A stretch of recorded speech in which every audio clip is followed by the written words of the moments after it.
So. Quoi? Wala musibe ono wonbe sivude assistance man. Ene nyiro luti do wala non lambe do mirabe. Wala ne lambe do sere be nyamal. Wala wol me ngittibe. Wallahi. Tanti no interande. Andi juma. Abe wanno nyir ni nyamo nan. Bani no dam. Awadino. Winni ko. O wela mane. Amen. Na? Nuwodi ko. No tenela mi wadana lando. Wadana copie undo e kuer. Musibe ono wonbe sivude assistance humanitaire d'urgence donc kala ka wonti do assalamu alaykum. Vous voyez l'école primaire de Kouredi. Vous voyez ça en image là? On nous fait longtemps. Tani Juma. Habe bada pale kunwa na nyindi ndogude. Owelama. Ako ba do yarte kay to jangu. Bele ngabe bendala l'école la mengonta ale do tolla. Awabe ambla.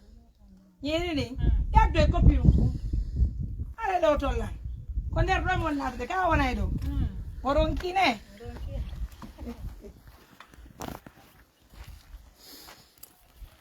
On a dari me bagana me pile tu nyekuer. Imelele do me nyamal me daraki linsa. Ese kuna semengari kula di me yaba babandi. Voilà musibe c'est la direction, c'est tellement vaste ça. Ah Kouredi. Ça c'est la direction. Vous voyez? C'est très vaste. Très vaste. Merci à tous. Aidez-nous à avoir du ciment. Surtout ça. C'est la direction. Venez, je vous montre la première salle. Waouh, là.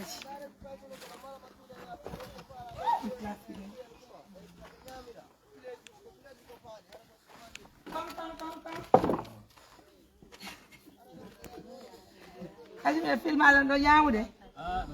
E kuleli be no danki o ne.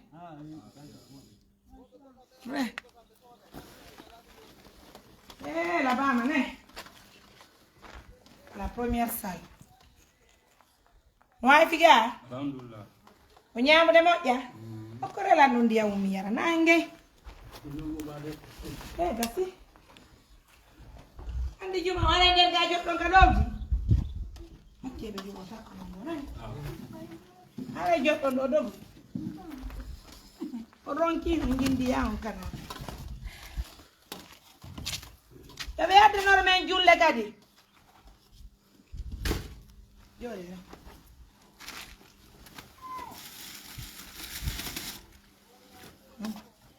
Yare ke.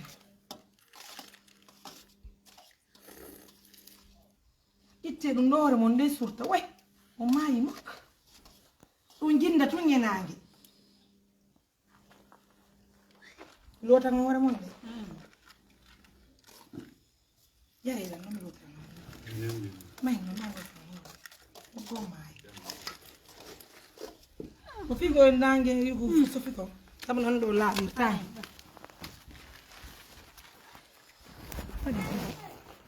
Chérie, envoie-moi un sachet d'eau là-bas.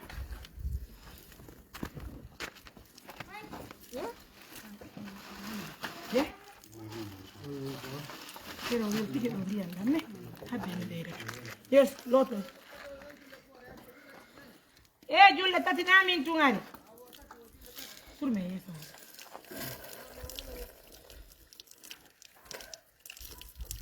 Adika di go. Abe yare na ndo kushi. Yare mogon. Yesu mogon kadi. Lete Yesu.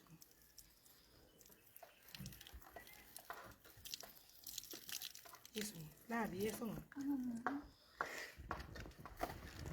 Are non so raggiungere mo nero nyame. Adigo tunga.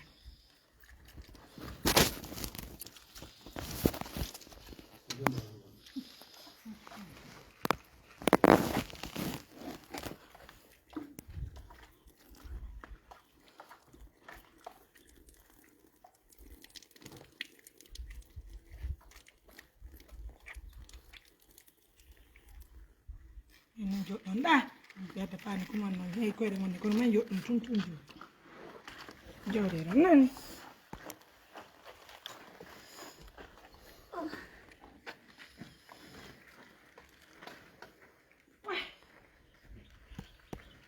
c'est la première salle. Venez, on va diviser les salles.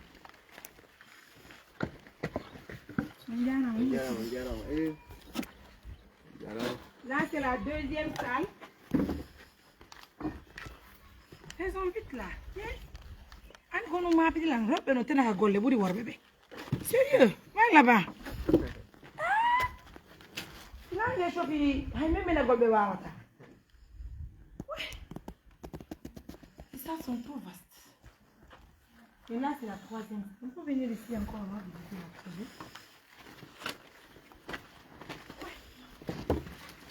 Mais non, mais pas tant que là. Mais d'un coup, de bodo là, on l'homme est hotché. Une doigt, on l'a tout gonko be hoddo. Tanko do wondi. Ko taxi moto be detti odo. Mais tay me wata akude de bondo. Mo yarde 40. Kone.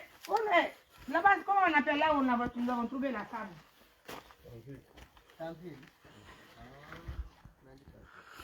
Non, non, elle a dit qu'elle vient d'où? Parce que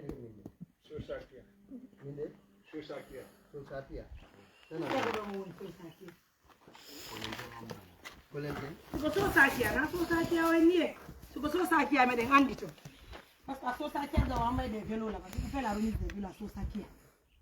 Tante Juma. Ah, mais ni gosto à qui ayu donc. Anto.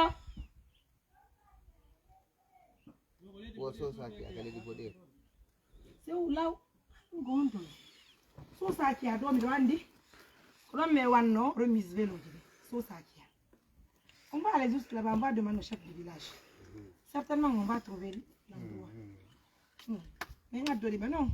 Tu as bien tu beto. On a oublié. On a oublié qu'on a mis ma mentante dit. On a besoin de venir voir si l'are golle l'are.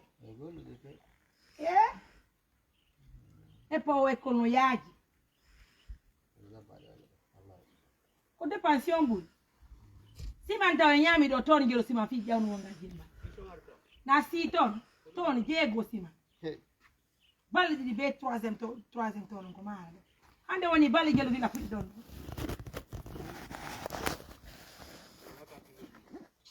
ande kono est-ce que na ci woni 2 semaines non 19 jours ka 18 2 semaines ko lendi ah 2 semaines ko lendi 3 semaines on ade lundi à Toronto 3 semaines.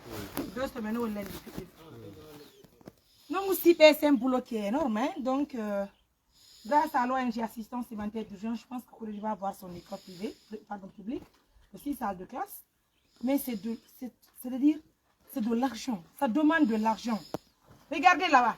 Nous avons des soucis pour remplir d'abord les estimations. Vous voyez ça? Vous voyez tout ça là? Mais les ratons, ils sont garés. Oui, njare lanni. Ebe lanni ndi da ko chargement goto wonto ni e chargement ngam on kan. Voilà. Donc wallite me musibbe. Njandi e njaat. Onto nyande yamba to njande be. Oui. Hay sigo feccere bar heddi ka chantier ni la feccere bar no heddi. Do ngandi. Figi di fote figi mi sustano dum do woni ko fiu. Allah akbar. Sina kuredi ko gaya. Sina gaya ko fina on bebe. Moggo men mai. Donc no mi million no. Faire 8 l'année. Faire 6 no. Faire 10 no. Unno no yana ido ka. Wakile nyenyi no dunde.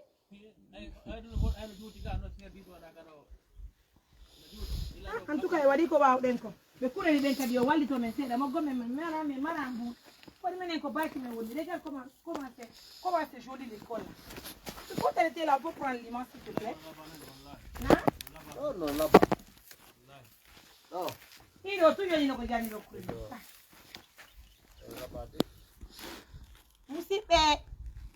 Ça reste les 3 salles là encore. Aidez-nous. Des gâteaux nous marrons non. Les derniers pire des gâteaux bas fait fenêtre. D'arrêt.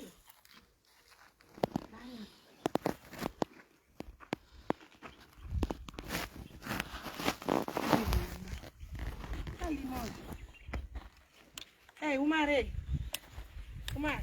viens chercher là, tu vas prendre limon. Angin quoi donc. Arrête-toi là, tu vas prendre.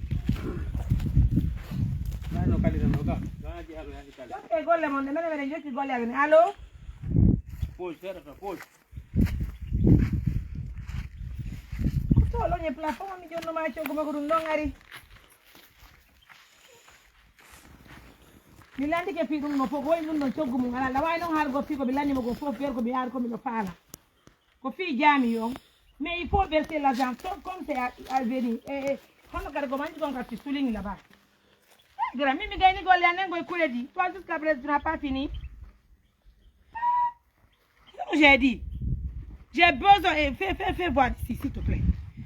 Je profite de l'occasion pour vous dire nous avons besoin des représentants un peu partout en Guinée.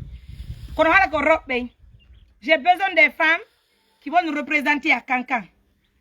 J'ai besoin de 2 femmes à Kankan. Ou bien une femme et un monsieur à Kankan. À Zérekoré, nous avons besoin d'une femme et un homme à Kankan. À Labé, nous avons besoin d'une femme qui va s'ajouter aux autres. C'est très important. Les femmes sont disponibles. Les femmes travaillent. Les femmes ne se fatiguent jamais sur le terrain. On peut mener combien d'activités à la fois? Vous vous imaginez? Je suis sortie de la maison le matin, j'ai tombé sur cette femme. J'ai décidé de venir avec elle à Kouredi. Et bientôt, je vais finir l'émission à Kouredi. Je vais continuer sur la route de Maman pour rechercher la famille de cette dame. Il faut booster. C'est les femmes qui travaillent, mes amours. Donc, j'ai besoin d'une femme à l'abbé qui va assister ceux de l'abbé. Parce qu'il y a un travail énorme. Et je vais profiter de l'occasion pour vous dire, Haray Hadjo, nous avons un montant de 11 millions de nos francs guinéens que nous devons payer à Conakry pour libérer les patients.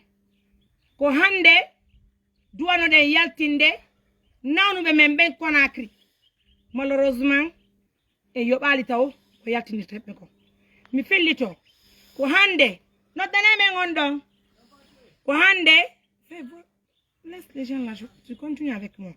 Ko hande douano de yaltinde nanu be membe Conakry. Nous devons un montant de 11 millions de nos francs guinéens.